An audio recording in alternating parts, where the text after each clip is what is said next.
ಧಾರವಾಡ ಜಿಲ್ಲೆ ಮುಮ್ಮಿಗಟ್ಟಿ ಗ್ರಾಮದ ಪಿಎಂ ಶ್ರೀ ಸರ್ಕಾರಿ ಶಾಲೆಗೆ ಗ್ರಂಥಾಲಯ ಮಂಜೂರಾಗಿತ್ತು.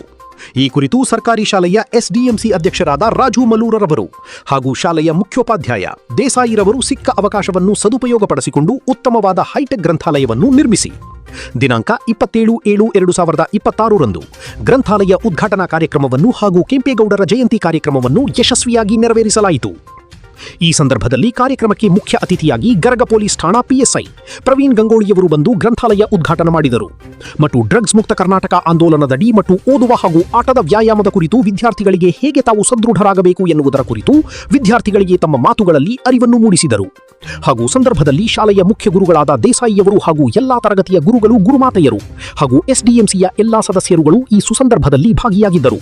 ಶಾಲೆಯ ಗ್ರಂಥಾಲಯ ಉದ್ಘಾಟನೆ ಮತ್ತು ನಾಡಪ್ರಭು ಕೆಂಪೇಗೌಡರ ಜಯಂತಿಯ ಕಾರ್ಯಕ್ರಮಕ್ಕೆ ಬಂದು ಕಾರ್ಯಕ್ರಮ ಯಶಸ್ವಿಗೊಳಿಸಿಕೊಟ್ಟಿದ್ದಕ್ಕೆ ಗರಗ ಪೊಲೀಸ್ ಠಾಣಾ ಪಿಎಸ್ಐ ಪ್ರವೀಣ್ ಗಂಗೊಳ್ಳಿಯವರಿಗೆ ಸರಕಾರಿ ಶಾಲೆಯ ಎಸ್ಡಿಎಂಸಿ ಅಧ್ಯಕ್ಷರಾದ ಶ್ರೀ ರಾಜು ಮಲ್ಲೂರರವರು ಧನ್ಯವಾದಗಳನ್ನು ಹೇಳಿ ಅಭಿನಂದಿಸಿ ಸನ್ಮಾನಿಸಿ ಗೌರವಿಸಿದರು. ಪಿಎಂ ಶ್ರೀ ಅನುದಾನದಡಿ ಮಂಜೂರಾದ ಗ್ರಂಥಾಲಯ ಕಟ್ಟಡ ಕಟ್ಟಲು ನೇರವಾದಂತಹ ಇಂಜಿನಿಯರ್ ಹಾಗೂ ಕಾಂಟ್ರಾಕ್ಟರ್ ರವರಿಗೂ ಸಹ ಸನ್ಮಾನಿಸಿ ಗೌರವಿಸಲಾಯಿತು. ಚಂದ್ರಗೌಡ ಪಾಟೀಲ್, ಕರಾಳ ಸತ್ಯ ನ್ಯೂಸ್, ಧಾರವಾಡ. ಸೌಲಭ್ಯಗಳು ಸಿಗ್ತಾ ಇದಾವೆ. ಯಾವುದು ಸರಿ ಯಾವುದು ತಪ್ಪು ಅನ್ನುವಂಥದ್ದನ್ನ ಕಲಿಸಿಕೊಡುವಲ್ಲಿ ನಾವು ಎಡುತ್ತಾ ಇದ್ದೀವಿ. ಎಲ್ಲ ನಮ್ಮ ಗುರು ವೃಂದದಲ್ಲಿ ನಾನು ವಿನಂತಿ ಮಾಡ್ಕೊಳ್ಳೋದಂತದ್ದು ಏನಪ್ಪಾ ಅಂದ್ರ, ಮಕ್ಕಳಿಗೆ ಯಾವುದು ಸರಿ ಯಾವುದು ತಪ್ಪು, ನಮ್ಮ ಸಂಸ್ಕಾರ ಏನು, ನಮ್ಮ ಸಂಸ್ಕೃತಿ ಏನು ಅನ್ನುವಂಥದ್ರ ಬಗ್ಗೆ, ಮೌಲ್ಯ ಶಿಕ್ಷಣದ ಬಗ್ಗೆ ತಾವು ಹೆಚ್ಚಿನ ಮುತುವರ್ಜಿ ವಹಿಸಿ ಕಲಿಸ್ಕೊಡ್ಬೇಕಾಗಿದೆ.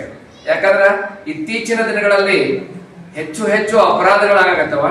ಅದು ಏನು ಟೀನೇಜ್ ಕಂಪ್ಲೀಟ್ ಆಗಕ್ ಬಂದಿರ್ತದ ಮಕ್ಕಳು, 17, 18 ವರ್ಷ, 16 ವರ್ಷ, 20 ವರ್ಷದ ಒಳಗಿನ ಮಕ್ಕಳು ಏನಿರ್ತಾವಲ್ಲ, ಅವು ಈ ಅಪರಾಧದ ಕಡೆಗೆ ಒಂದು ಅಪರಾಧಿಗಳಾಗ್ತಾರ, ಇಲ್ಲಾಂದ್ರೆ ಆ ಅಪರಾಧದ ಬಲಿಪಶುಗಳಾಗ್ತಾ ಇದ್ದಾರೆ. ಪೋಕ್ಸೋದಂತಹ ಕೇಸುಗಳು, ಕಳ್ಳತನದಂತಹ ಕೇಸುಗಳು, ಡ್ರಗ್ಸ್ ದಂತಹ ಕೇಸುಗಳು ಹೆಚ್ಚು ಹೆಚ್ಚು ಈ ಟೀನೇಜಿನ ವಯೋಮಾನದ ಮಕ್ಕಳ ಮೇಲೆನೆ ಆಗ್ತಕ್ಕಂಥದ್ದು. ಇವರು ಅದಕ್ಕೆ ಬಲಿ ಆಗ್ತಾ ಇದ್ದಾರೆ, ಇಲ್ಲಾಂದ್ರೆ ಅದ್ರ ಬಲಿಪಶು ಆಗ್ತಾ ಇದ್ದಾರೆ. ಆ ಕಾರಣಕ್ಕ ತಾವೆಲ್ಲ ಗುರುವೃಂದದ, ನನ್ನ ಈ ಶಾಲೆಯ ಗುರುವೃಂದದವರಲ್ಲಿ ನಾವು ವಿನಂತಿ ಮಾಡ್ಕೊಳ್ಳೋದು, ತಮ್ಮ ಪಠ್ಯದ ಜೊತೆಗೆ ಯಾವುದು ಒಳ್ಳೆಯದು ಯಾವುದು ಕೆಟ್ಟದ್ದು ಅಂತಕ್ಕಂತಹ ಮೌಲ್ಯ ಶಿಕ್ಷಣದ ಕಡೆಗೆ, ನಮ್ಮ ಸಂಸ್ಕೃತಿ ಸಂಸ್ಕಾರದ ಕಡೆಗೆ ಸ್ವಲ್ಪ ಹೆಚ್ಚಿಗೆ ಮುತುವರ್ಜಿ ವಹಿಸಿ ತಾವೆಲ್ಲರೂ ಮಾಡಿಕೊಟ್ರೆ ನಮ್ಮ ಕೆಲಸ ಹಗರ ಆಗ್ತದೆ. ಮುಂದೆ ಸಮಾಜ ನಿರ್ಮಾಣದಲ್ಲಿ ನಮ್ಮ ಕೆಲಸ ಹಗರ ಆಕತಿ ಅಂತ ಹೇಳಲಿಕ್ಕೆ ಇಷ್ಟಪಡ್ತೀನಿ. ಮತ್ತ ತಾವೆಲ್ಲ ಹೈವೇ ಪಕ್ಕದ ಹೈವೇಗೆ ಅಂಟಿಕೊಂಡಿರ್ತಕ್ಕಂಥ ಹಳ್ಳಿಯ ಮಕ್ಕಳಾಗಿರೋದ್ರಿಂದ ಹೈವೇ ಮೇಲೆ ಸಾಕಷ್ಟು ಆಕ್ಸಿಡೆಂಟ್ಸ್ ಆಗ್ತಾವ.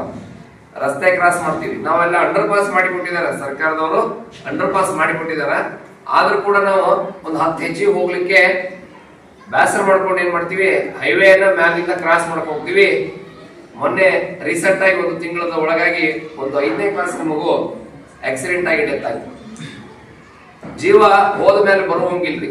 ಆ ಕಾರಣಕ್ಕೆ ನಾವು ರಸ್ತೆ ನಿಯಮಗಳನ್ನ ಪಾಲನೆ ಮಾಡಿ ರಸ್ತೆಯಲ್ಲಿ ದಾಟುವಾಗ ಕೆಳಗಡೆ ಅಂಡರ್ ಪಾಸ್ ಐತಿ, ಅದನ್ನು ಉಪಯೋಗ ಮಾಡ್ಕೊಳ್ಳೋಣ. ಇಲ್ಲಪ್ಪ ಹಾಗೇ ಇಲ್ಲ, ನಮ್ಗೆ ಅವಸರ ಐತಿ ಹೋಗುವಂತಾಗ ಎರಡೂ ಬದಿಯ ವಾಹನಗಳನ್ನ ನೋಡಿ, ಹೈವೇ ಅದು ನಮ್ಮ ಸಲುವಾಗಿ ವಾಹನಗಳನ್ನ ನಿಲ್ಲಕ್ಕಿಲ್ಲ. 70-80 ಕಿಲೋಮೀಟರ್ಗಿಂತ ಹೆಚ್ಚು ಸ್ಪೀಡ್ ಅಲ್ಲಿ, 100 ಕಿಲೋಮೀಟರ್ ಸ್ಪೀಡ್ ಅಲ್ಲಿ ವಾಹನಗಳು ಬರ್ತಾ ಇರ್ತವೆ. ಬರೋ ಟೈಮ್ನಾಗ ನಾವು ಅದ್ರ ಬಗ್ಗೆ ನಮ್ಮ ಸ್ಪೀಡಿಗೆ ನಮ್ಮನ್ನು ನೋಡಿದ್ರೆ ನಮ್ಮ ಬ್ರೇಕ್ ಹಾಕಿದ್ರೆ ಗಾಡಿಯಾಗಿದ್ದವ್ರದೆಲ್ಲ ಜೀವ ಅವ್ರ ಕೈಯಾಗಿರ್ತದೆ.